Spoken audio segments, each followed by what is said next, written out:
Bueno, gaixo, da super plaza zaila, zeren... Osasungintza...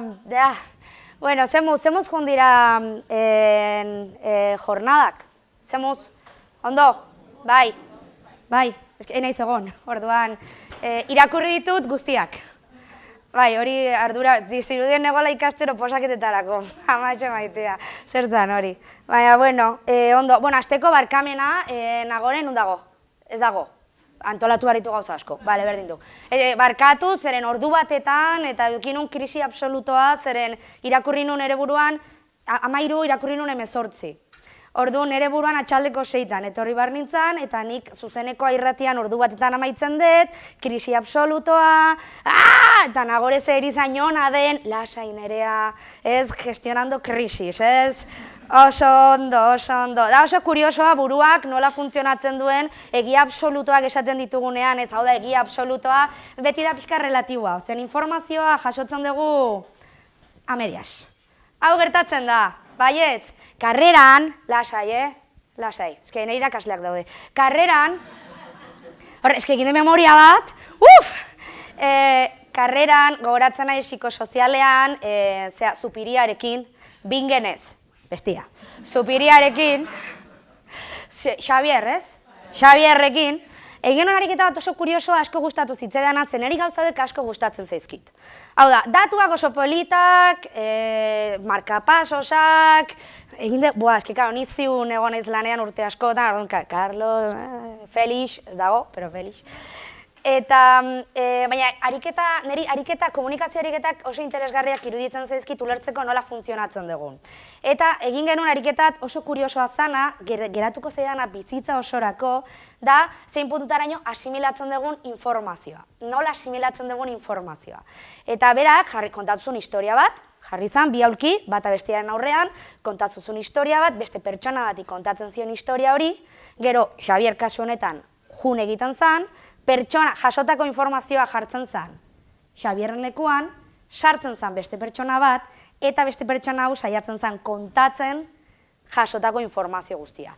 Obviamente, amaieran, telefono eskatxarrau, hau da, juntzan, Doraemon, nera iritsi ginean, osea, izan zen zerbait surrealista, baina oso kuriosoa da, zen batan ere informazioa ematen dugunean, eta, ematen dezutenean zen ikutzi dut erizaintza. Agur, eskerrik asko, bapo, epoka batean nahikoa da, bukatu eto oso nekatuta, jazta. Baina jakintzak hor geratzen dira. Baina, kasu honetan, ni ere sartuko naiz taldean. Eta informazio ematen dugunean, beti ere ziurtatu behar dugu ondo iristen da, zeren bakoitzak ulertzen du nahi duena. Eta hori nire gertatu zaidana, 13 interpretatu dela 18 eta korrika. Bale? Estresa, ez da ona, lasaitu gaitezen. Ze ondo. Bueno, osasuna, zegai komplexua, zegai zaila, ni naiz generazio hori, non gurasoak osasun bezala ulertarazten ziguten azala ez gaixotu. Ez gaixotu. Orduan dena zan, ez jantxutxea, zen hortzak eroriko zaizkizu. Ez egin hau, zeren istripu bat edukiko dezu. Jan vitamina, zeren karo, ninez percentil limite, orduan erama estresatua, zeren bajua gian nintzen, lodia gian nintzen, era como, dena gaizki, orduan karo. Nik beti jaso dut osasunaren estres hori, gero iritsi nintzen karrerara, eta esan ziguten, ongizate biopsikosoziala, da ni, ongizate biopsikosoziala, eta gero karreran Clostridium difficile, eta ja, eta ez duzu, bueno... Eta orokorrean gure gurasek daukate oraindikan kontzeptu hori. Nire gurasoak daude adintarte marabilloso horretan, 75 urte, non hasten diren atxake guztiak. Orain, gure aitari egin diote kolonoskopia bat, zeren atera da sangre okulta nezez. Nire ama, ze pasatzen da? Lasai, lasai. Seguraski izango dela betiko almorrana bat, edo polipo bat, tranquil ez? Baina ja hasi dira adin horretan, non beraiek lehen ulertzen zuten osasuna arazo bat daukat, ni joa medikura, soluzionatzen didate, ja ez. Daude adin tarte batean oso interesgarria, non naiz eta osasun ohitura, eta hau ikusi datu guztiak irakurri ditut. 125 da parte genetikoa, 150 dira bizi ohiturak, hau da, eragin zuzena dago. Osea, esan nahet, irakurri dut, zuen lan guztiak irakurri ditut.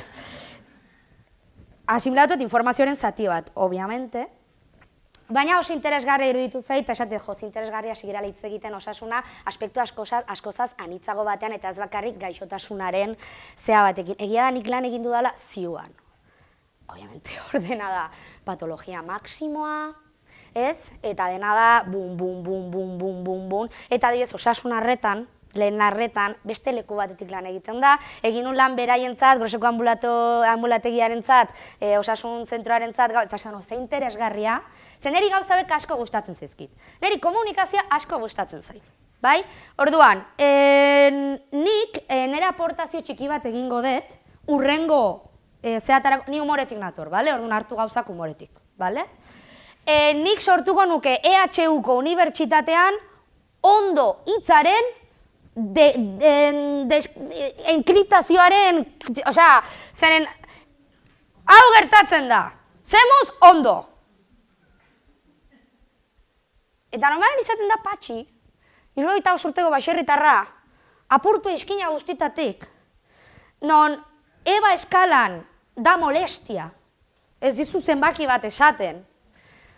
Eta nik ja erizaintzak erakutsi deran gauza bat da saiatu destifratzen zer esan nahi duen ondo. Zeren ez da beti ondo. Da oso euskalduna, zemuz ondo, da automatiko, zemuz ondo. Gainera nik lagun batik galtu jo zemuz, eta esan dizu, eta ni ondo. Ez, beti ondo. Komunikazioa oso garrantzitsua da zemuz ondo. Nik ja ikasi ditut matizak perzibitzen. Ondo, igo duoa. Horrek ez du esan nahi ondo, ez du esan nahi ondo. Ezta, ze garrantzitsua den komunikazioa, pertsonekin egiten dugu lan, orduan ez bali maitugu pertsonak ulertzen zen letxe saika egiten. Bale, traumatismo kranoencefaliko, bueno, pues fatal, baina zemuz, familiari zemuz. Ez, gauza horiek ere, osasun arretan nik beti ditut zalantzak. Beti ditut zalantzak, eta tontageri bada, baina ikasi behar dugu destifratzen ondo. Zeren, orokoaren ez dakigu komunikatzen. Ez dakigu. Zemuz ondo. Gero ere pertsona helduek erabaki dute ekonomiaren gatik ahoskera gutxitzen, ez ahoskatzen, eta bale. Eta orduan zuek interpretatu behar dituzu. Ni behin galdetu nun zemuz, ondo, jaso nun erantzuna eta zan ondarrutar bat. Enion osteik ulertu. Badakit hasi zela kartzelari buruz hitz egiten, eta konturatzen nintzen nahi behar zuela horri buruz hitz egin. Eta gero amaitu zenean, bihotzeko bat, fatal. Baina amaitu zena esan nion, ze muztu esan zian, hobeto jo, bale? Jazta. Horrekin ja, lortu dugu zerbait. Jazta. Zein da, osasun sistema daukan arazorik handiena ez dagoela denbora. Deno dakigu, ez da, gorrika presak alde betetik bestera, ez dago denbora. Baina, ala, nik usteet gauza batzuk, hau da, iruditzen di superondo datuak jartzea mailaren gainean, zen horrek pixkat ematen digu errealitate baten, hau da, nun gaude. Ezta, datu bilketak oso garrantzitsuak dira. Baina, nik irikikoet hemen meloi bat. Lasai. Nik irikikoet hemen meloi bat dela komunikazioarena.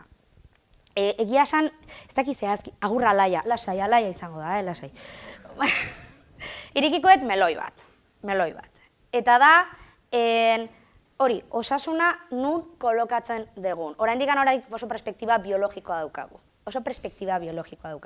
Orduan, nire errealitatera eramango dut. Ni pertsona lodi bat naiz.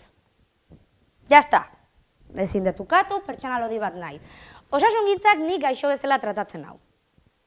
Nire analitikak daude superondo. Ez da asterisko bat. Daukagu bildur bat asteriskoari, por cierto, nire izpa dauka asterisko bat. Krisis! Nerea zer da! Dani, maider, katarro bat eukizun aurreko, hasta, pues jo que se, horrena izango da, tranquilidad, ez? Baina ez, ni tratatzen haute gaixo bezala, baina gero ez naute hartatzen gaixo bezala. Oso kuriosoa da. Da zerbait oso kuriosoa dena, eta esaten dezuna, ostras, ze interesgarria, ni ez nijoa medikura, eta hola esango dut, zen ez daukat bronka jasotzeko inongo gogorik. Hola da, sentitzen dut, baina horrela da. Eta nik jakintza ditut, jakintza sanitarioak ditut, non jakinalizateko kudeatzen egoera batzuk. Baina ni ez nijoa. Ez nijoa zen bildura matit bronkak. Hola da, bronka zen, flagelazioa, eta nik uste dut hausnartu behar degula. Zen, obviamente, arrisku faktore bat da, ez dugu ukatuko, ez da ukatzeko ezer, pues, gatz gehiegi jatea bezala, sedentarismoa bezala, lo gutxi egitea bezala, esan nahet, obviamente, ez nago ukatzen errealitate hori, baina ni bali manijoa katarro batengatik tratatu katarroa. Mesedez. Eta ez egin pixatzea. Zen gero nijoa tristetxera. Eta osasun mentala landu behar da. Mesedez. Mesedez. Jazta, bota dut, nire espitxa, eta orain nire aportazioak eta nire gaur egonez 20 urteko neska batekin hitz egiten, eta beraiek sare sozialetan oso adituak dira. Eta esan diot, jo, tia, ze ondo farmazeutikoak ari direla sare sozialetan, gauza pilo bat egiten, ze ondo, teknologia berriak ez dakiz zer, nik hala ere faltak sentitzen ditut. Botako dut. Mesedez, farmazeutikoentzat triptiko bat, da deno dakigu antigeno bat nola egin, deno dakigu palitoa nola sartu, pero oraindik ez dakigu noiz paracetamol eta noiz ibuprofeno. Mesedez, mesedez. Bizitza soluzionatuko digu. Nerea noiz paracetamol eta... Maider, a ber, osea, 3 karrera dituzu. 3 karrera. Zera oso persona inteligentea. Hartu dituzu zure bizitzan paracetamol eta ibuprofeno, orduan, mesedez. Triptiko bat, sare sozialak, olako zea bat, komunikabideak hartu behar ditugu, ETB, nik manejatzet ETB, jungo naiz a muerte horrekin, mesedez, noiz paracetamol, eta noiz ibuprofeno, eta gure lanaren zati bat, bueno, kasu honetan zuen lanaren zati bat, desente arinduko da, ez? Mesedez, ez esan ditutela jasotzen WhatsAppa, aizo, nagore, paracetamol ibuprofeno, katarroa daukat, nazuna. Hartu nahezuna, ez? Nahezuna. Baina zein da hobeto? Nahezuna. Ja, baina, a ber, nahi dezu, ez? Zenbatero, bueno, a ber, pues, eskalatu zenezake, 4 ordutik behin, zein lehenengo? A ber, ni joa, eskerrik asko, bale, ja. Nik uste orokorrean, osasuna beti eraman degula oso ekintza paternalistatik. Ez, esaten, nik dakit, zuk ez, nik esango dizut, eta zu, hola. Ez, nik uste, horregatik ustean zezkit jornada hauek, Zen ikusten da benetako interesa aldatzeko pixkatxo bat osasun sistema. Eta irakurri ditut zuen lan guztiak, oso interesgarriak. Benetan, Oso interesgarriak. Pertsonalki gehien gustatu zedana da LGTBI, porque ni kolektibo horretakoa naiz. Eta orduan konturatu naiz zenbat violentzia pairatu dudan jakin gabe, dices, baina ze interesgarria hor dagoela lana. Ze interesgarria ijitonen realitatea hitz egiten degula. Ze interesgarria. Orduan, biztanle bezala eskertzen dut pilo bat egiten dazuten lana. Hau importantea da, Baita ere, batzutan daka sentsazioa, zuen gan erortzen dela karga guztia, ez. Orgoikoek dirutxoa jartzen dute. Jarrin bar da, baietz. Jarrin bar da.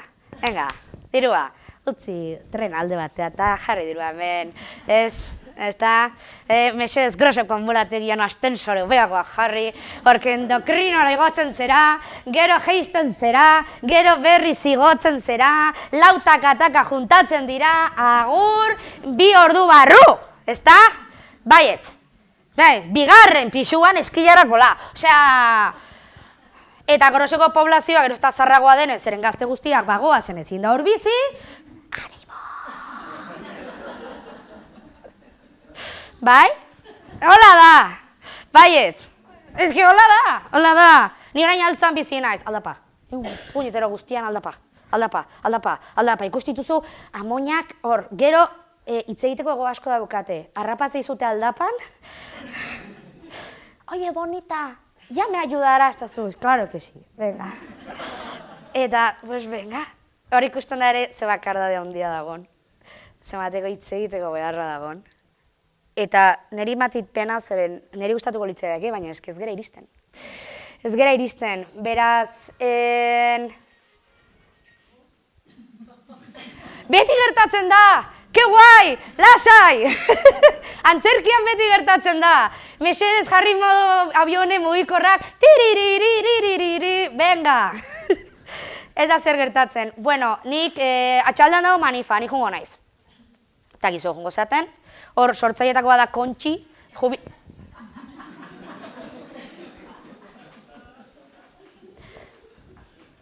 ondoan dago volumena jetxi. Egin dezu ez da, nik lehenengo gauza egin dugana jetxi, porque beti niri sonatzeit ere. Ikusten? Ja, sonatuko zuen, jazta. Bale, Kontxi, eskerrik asko. Kontxi, lo ves? Nire burua dijoa. Kontxi dira jubilatuak, gure aliatu handienak, poblazio zaurgarriena, zaurrenetariko bat, adinaren gatik bakarrik, baina tope, tope. Osea, bereiekin egon bargera, porque gerozta gehiago dira, orduan kasu egin bartzaie. Ezin da beste zer egin, gaztiak ez datoz, zarrak. Eta niri gustatuko litzaidake urrengorako planteatu gaia dela goazen hitz egitea eta hausnarketa pixkat kolektibo bezala biolentziaren inguruan. Zeren, zuen hitzak eragina handia du. Zerate pertsona zaurgarrien erreferentzia. Eta oso garrantzitsua da. Orduan, goazen hitz egitea biolentziaren inguruan. Askotan, maitasun guztiarekin egiten den biolentzia bat, ez dut esan nahi honekin ezer. Hau da, nik ere egin dut. Orduan, nik urrengo jornadetarako meloia irikiko dut. Hitz egin biolentziaren inguruan, autokritika konstruktibo batetik, zeren badago.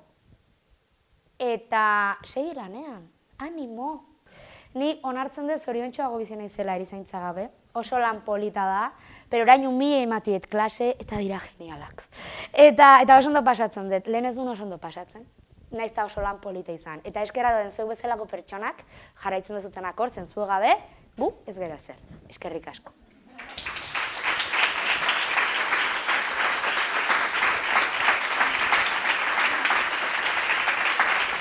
Ya está.